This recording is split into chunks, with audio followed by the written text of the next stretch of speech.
Hey guys, how is everybody doing with the release of Thunderbolts this past weekend? That is also the closing of the MCU's Phase 5, and now we are going to be entering Phase 6 when Fantastic Four comes out. Now, this is a video that I wanted to make and the video that I've always had planned, so what I'm going to be doing today is I'm going to be taking the 6 movies of Phase 5 of the MCU and rank them all from worst to best. I was going to try to include the TV shows, but then when I looked at what TV shows were in Phase 5, I did not even watch half of them. I maybe watched like one or two that was in Phase 5. I watched like Daredevil, and there was one other one. I can't remember. I think it wasn't Loki Season 2 part of it, but I haven't seen Loki. I haven't seen Loki. I don't know why I mentioned that. But I was going to try and include shows, but I thought it would just be easier just to include the movies. And so what I'm going to be doing today is I'm going to be ranking them all from worst to best. Now, I don't necessarily think any of these movies are bad. I guess, but there are two of them on this list, right? Yeah, two. Yeah, two that I think are just not very good, and the MCU at its worst, if you ask me. But there are still plenty of good ones in this list. But overall, this is a phase that I thought was very mediocre. Phase 4 wasn't very good either, but that was like more of the era of Disney Plus series and stuff like that. But we have 6 movies in this phase, and so let's talk about them and rank them all from worst to best. Now, when it comes to my 5 and 6, I kind of jump around to which one I don't like, which is the one I like the least. But if you ask me today, you ask me tomorrow, these two can flip flop. I didn't bother to rewatch these two movies because, like I said, none of them are really good. So coming in at number 6 is going to be the Marvels. Now, I'm not one of those people that does not like this movie because it stars of women. That was the huge controversy with this movie when it came out. Either you liked it because you're just a huge fan of the MCU and you're just going to defend every single movie, or you didn't like this movie because you're a woman hater, basically. None of that. I don't care about that. Stars women or whatever. I just don't think this movie's just very good because I'm not a fan of Captain Marvel whatsoever. I think that is one of one of the weakest MCU movies. That's like a bottom 5 for me in the entirety of the MCU. I did not care for that movie whatsoever when it came out. It only came out to build up Endgame at the time. It's the only reason it made $1 billion. But Disney's stupid. It didn't hear the criticisms and they only saw the $1 billion mark on that. And they said, you know what? Let's make a sequel to it. Like, we even fucking wanted that.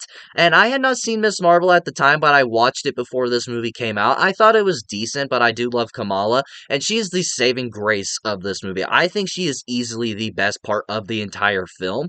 And now, like, it's Kamala, and it's not a big character. And if I'm saying that's your best part of the movie, that kind of says a lot. And that does not tell you how good this movie is.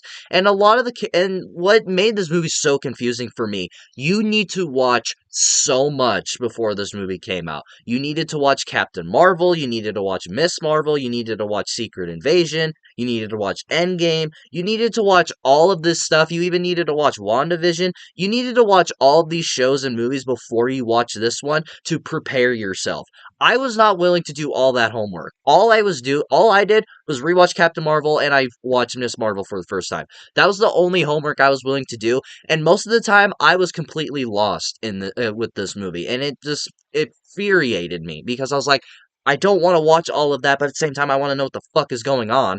But at the same time, it's like I'm not willing to do that. I really don't care. And another problem with this movie is that it feels like Captain Marvel 3 because there's this whole part of this movie that kind of like it talks about like that something happened with Captain Marvel. I forget her actual name. Like something happened where she kind of did this to this one place. I can't really remember, but I remember that happened and they kind of discussed that. But like it felt like that was meant to be a Captain Marvel too, but for some reason they're just doing it randomly to where it felt like a that this was Captain Marvel 3. This felt like the third movie of this series and not the second movie. And it was weird, and the villain, it's completely forgettable. I seriously, to this day, cannot remember her name. I don't even remember what her fucking goal was at the end of the day. Like, why was she evil? Why did she do these things? What were her dreams? Anything. Coming in at number 5 is going to be Ant-Man and the Wasp: Quantumania. Now, when this movie came out, this was at the point where I was kind of burnt out on the MCU. Now, they had a few movies come out, but after this was like Thor: Love and Thunder and a whole bunch of other stuff to where I was seriously getting burnt out of the comic book genre. I was getting burnt out on superhero movies in general, to where I thought they were just getting generic, and it was just like it just feels like a chore to go watch them at the theater anymore. It feels like a chore to watch all this stuff. So I never had any faith in this movie, and this movie did not help me when I went and watched it, where I was like, I'm kind of burnt out on comic book stuff. I don't really care to watch them. And I watched this. I'm like, this just fucking proves my point. Okay, let's go. This is great. I'm having a great time. I'm just having fun. But where I was very disappointed in this movie is that this movie is meant to set up Jonathan Major as Kang. I almost said Crane as Kang. He was meant to be the big bad. They were setting him up to be the next Thanos of the MCU. Now, one, cool, I guess, but two, why would you want to introduce him in an Ant-Man movie? Out of any character, any movie you can introduce this guy to, you decide to do it in an Ant-Man movie. No disrespect to Ant-Man, I really enjoy the character, especially since he's played by Paul Rudd. Paul Rudd is easily the reason why I like that character. And he's the only reason I really like that character. Only character why is the only reason why when he shows up I'm like excited because I love Paul Rudd. But it's just like no disrespect to him, but like really, Ant-Man? That's how you're gonna introduce this character? And that's really the only reason to watch this movie. But now this movie's basically pointless, and the existence of this movie could basically be erased off the earth because we're not doing Kang anymore. We have Avengers Doomsday coming out, and we're going to be getting Doctor Doom and Robert Downey Jr. playing Doctor Doom and stuff like that. So this movie doesn't really have a purpose anymore, which should it drop to number 6 and be my least favorite? Sure. But at the same time, I have more rewatchability over the Marvels because the Marvels is just forgettable and a very generic movie. This movie has some elements. The dynamic between Ant-Man and the Wasp and his daughter, Cassie, or Casey. Is it Cassie? Cassie? Casey? I can't remember. I think it's one of those two. Like, they're all, those three's dynamic is a lot of fun in the movie. The visual effects and the scenery that we get in this movie is cool. Like, we're going into this quantum realm, and everything that you're looking at, it doesn't look great. Like, some of the CGI is a bit off, but it's pretty to look at. Like, I will admit that. Like, it is a pretty movie. But at the end, Kang, obviously, Jonathan Majors, who does a great job in this role. It's kind of a shame we didn't get to see him the proper way like I would have wanted to. It's kind of a shame we never got the Kang Dynasty or what to see where this movie would have led. Maybe down the line we might get him again because Jonathan Majors, who is out of prison after controversial things with him, has said that if Marvel were to call him, he would play the character again. And Marvel has shown that there is interest with him to come back and there is interest for him to play the character again. But I doubt that will ever see the light of day, and I doubt that will ever happen. But overall, Ant-Man and the Wasp and Quantumania is not very good, and they kind of wasted that one guy from the first movie who was the Yellow Jacket guy. He comes back and he's in that weird suit thing. He's a character in Marvel. I can't remember his name either. But yeah, like they wasted him and the CGI on his face. Ew. What the fuck is that? Coming into number 4 is actually one that released earlier this year, and that is Captain America Brave New World. Now, this is a movie when it was coming out I wasn't overly excited for, but I was showing interest in it, but I was also very nervous because this movie had multiple delays and multiple reshoots, to where I was like, okay, multiple reshoots, multiple delays, and it's only under 2 hours long. That's not a very good sign for the amount of reshoots that you did. And then it came out, it's just like, oh, we didn't even do that much. We only did this, this, and that. It's just like, then what the fuck was that budget? You're lying to us. You spent almost over 300 fucking dollars, I thought. Was it 300? No, wait, they only spent 150, maybe. I can't remember. What was the budget of this movie? I think there was like a report saying it was over 300 million, but then that was found out to be bullshit. But anyways, I actually really enjoyed Captain America Brave New World because I'm a huge fan of Captain America mainly because of that the other trilogy with Steve Rogers and stuff like that. That main trilogy is like the reason why I love Captain America. And I was a bit nervous kind of going into this movie because the people that made this made Falcon and the Winter Soldier. I'm not a big fan of Falcon and the Winter Soldier. I'm not gonna lie because that show to me is just it's fine, but it never really interested me much. John Walker, aka U.S. Agent, he's the main reason that show is rewatchable and kind of enjoyable whatsoever, and the dynamic between Bucky and Sam, I guess. So, that just knowing that, and after watching that show and not really caring for it too much, I didn't know what to expect from this. And I honestly really enjoyed it. Harrison Ford is absolutely a huge star in this movie, and he does a great job. And this was a great introduction for him in the MCU. And I thought he played the role of Thunderbolt Ross was pretty good. And I thought it was cool how that he is replacing an actor in the MCU. He was in the Incredible Hulk and he was in a whole bunch of other MCU movies, but before he unfortunately passed away. So for him to take over this role, I thought he did a really good job to where like I didn't really tell the difference. The only difference is like, oh, it's a bigger star, it's Harrison Ford. But I thought it was really cool. The action sequences, they're not great by any means. They're not like, oh, mind blowing shit, but it's fun and it's enjoyable. And like the whole scene where like they're flying in the air with the animanium thing or whatever from Eternals, like that stuff like that, like I enjoyed. The things that it did bother me a little bit was the leader, like his design I did not like, and especially some of the stuff coming out of like original concept art of what he was originally going to look like. It's like, why didn't you have him look like that? Why does he have this like he like this just his brain just showing? Why didn't he just have a big head like from the comics? And why does he look like that? Was it cool to see the actor come back? Absolutely. I'm a defender of the Incredible Hulk. I actually really enjoy that movie. That is one of the most underrated MCU movies in my mind.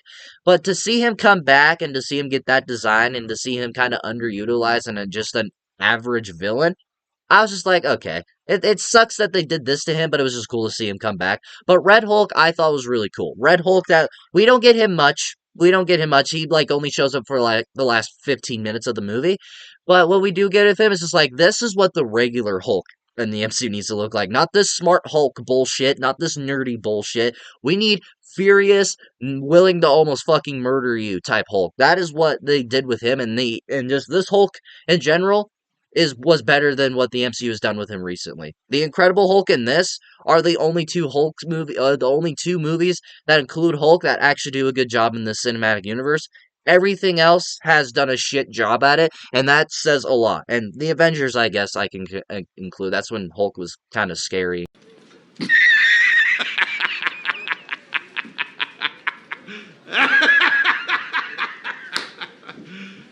You serious? and creepy again.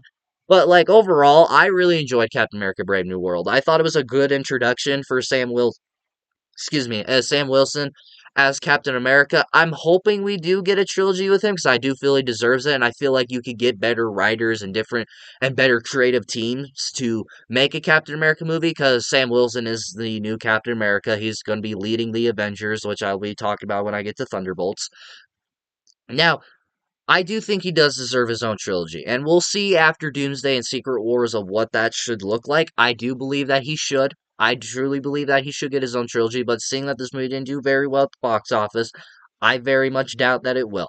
And honestly, if you were one of the people that saw that it didn't do well at the box office or seeing that it wasn't critically acclaimed like you thought it would, please do give it a shot because I do believe it is worth your time and it is worth a watch because I enjoyed it. I thought it was a good introduction to Sam Wilson as Captain America.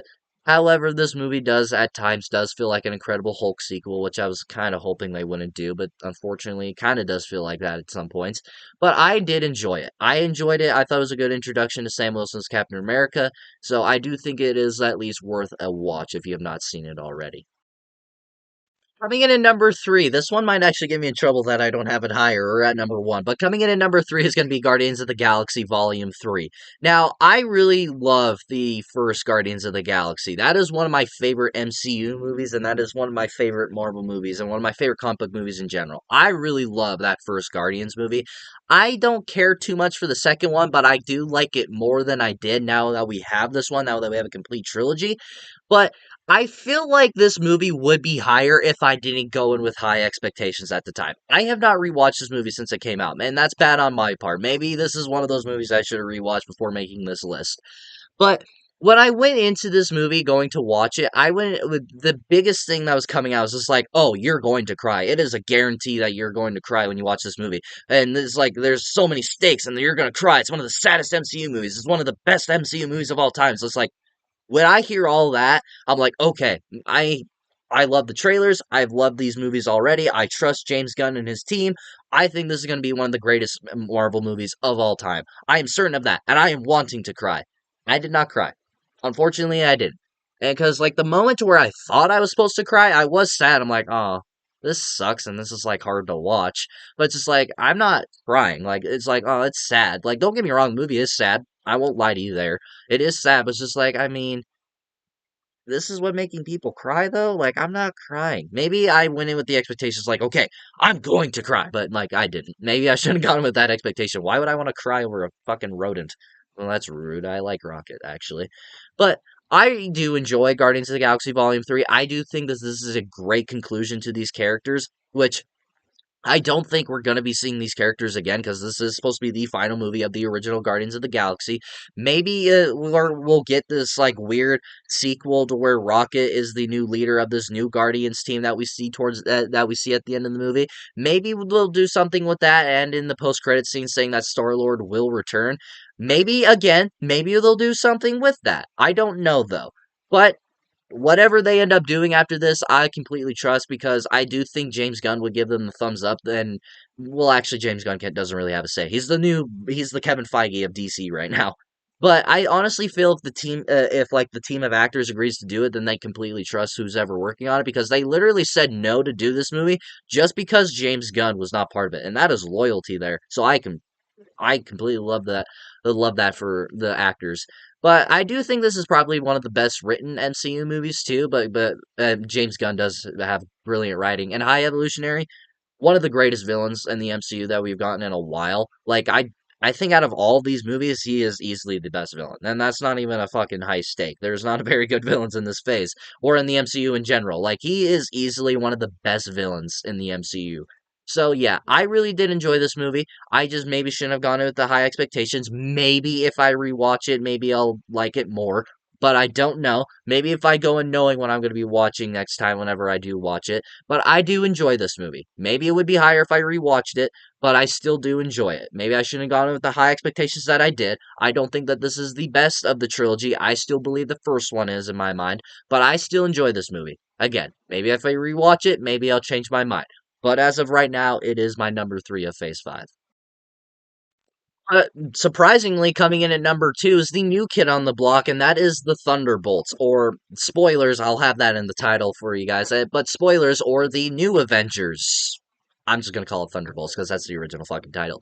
Now, maybe I have some sort of recency bias on this movie of why it's at number 2, but I really enjoyed Thunderbolts, because I don't think it's like one of the best MCU movies where it's just like, oh, this is the MCU. The MCU is officially back. I don't think it's like that. I don't really think it's been like that. I honestly feel like people I'm just seeing a lot of mediocrity out of the MCU the last few years, is why they're saying this is one of the best ones they've seen in years, or like one of the best in the MCU in general. I just think it's just people with the fact that we've seen a lot of mediocrity out of the MCU.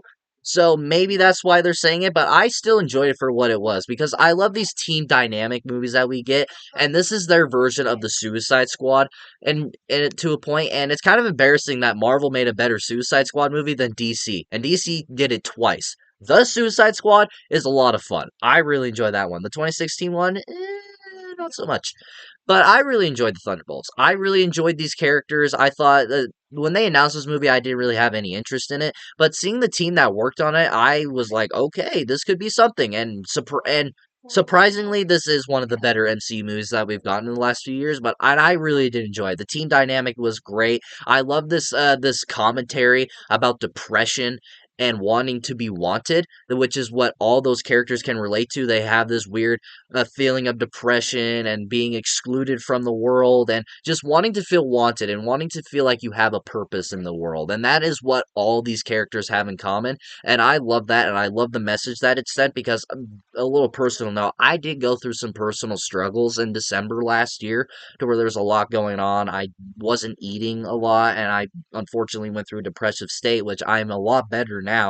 But watching this movie and seeing the message that it sent, it meant a lot to me as a viewer, and it meant a lot to me as just a movie fan in a way because it meant a lot to me as a viewer, knowing that there's other that no matter what it is, you are always going to be wanted in the world, and you're always going to be wanted by somebody, even when you don't know it. You can go through a lot of struggles, but you're going to be wanted at some point. And so I really enjoyed that about the movie, and that was one of the things that I really loved about it. And the characters' dynamics was awesome. Their chemistry was awesome, and my favorite part of the movie, which I did not have on my bingo card, was Sentry, because the guy that plays him, he was in the Salem's Lot remake last year. He was awesome. I loved him at like how he played these different personalities. Kind of, he played just his regular self in Bob, and he played himself in Sentry and the Void version of him, which I thought the Void was like a good, like a kind of like a sign of like this is the Void is like is like the sadder part of your life, to where the world is just the world basically, and this could be your happy side of the world, but the Void is like all your depressive stuff, and that's kind of like a message that I got from that. Which again, I love the message that it has in this movie, and surprisingly, the action is pretty good. And another thing that surprised me, which I was not expecting, and something we haven't gotten from the MCU in a while, which I just talked about with Guardians of the Galaxy, is that I really enjoyed the villain of Valentina. I thought her as a villain and like this manipulative type person, I really enjoyed her for some reason. Something about her character I really enjoyed, and I was just like, she's kind of interesting, and I like what they're doing with her, to where she kind of creates Sentry, and I thought she did a really good job. I talked about him earlier. I thought John Walker, aka U.S. Agent, I thought he was the MVP of this movie in my mind, because he was just awesome, and he was a very well written character, and his character arc that we get in him in this movie and stuff like that. I really enjoyed Thunderbolts and the post credit scene, to where that actually felt like there were stakes there and there was something to be excited about. And then you find out that they literally filmed that 4 weeks before the movie even fucking came out. Is absolutely impressive to me, which is like, I don't know how you got that out so fucking quickly. It's just like what you filmed. So I am very excited for the next phase of the MCU because of this movie. I'm very excited to see what Avengers Doomsday is going to look like now that these are supposedly the new Avengers, which I'm really interested to see what that's going to look like, and the whole Sam Wilson thing or whatever.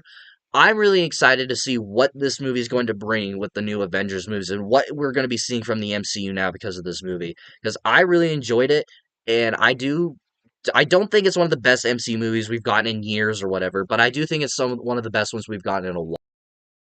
We're coming into my number one, and it should not be a surprise that this is my favorite movie of Phase 5, and that is Deadpool and Wolverine. I have talked about this movie ad nauseum. I fucking love this movie. It was one of my favorite movies of last year. It was easily my favorite comic book movie of last year. And this is just one of my favorite comic book movies that we've gotten in a while. This was everything that I was hoping for. I'm a huge Deadpool fan, as you can tell by my sweatshirt. And I love that first movie. I still prefer the first movie. But I was really hoping that this would be everything I wanted, and it was awesome. Seeing these cameos that we got was awesome, with Blade coming back, Channing Tatum as Gambit, which for some weird reason he's coming back in Avengers Doomsday. I have no idea what that's going to look like, but I am all for it. So yeah, I've talked about this movie at nauseum. It should not be a surprise that it's my number one. It's one of my favorite comic book movies we've gotten in the last few years. It is one of the best comic book movies ever, probably at this point.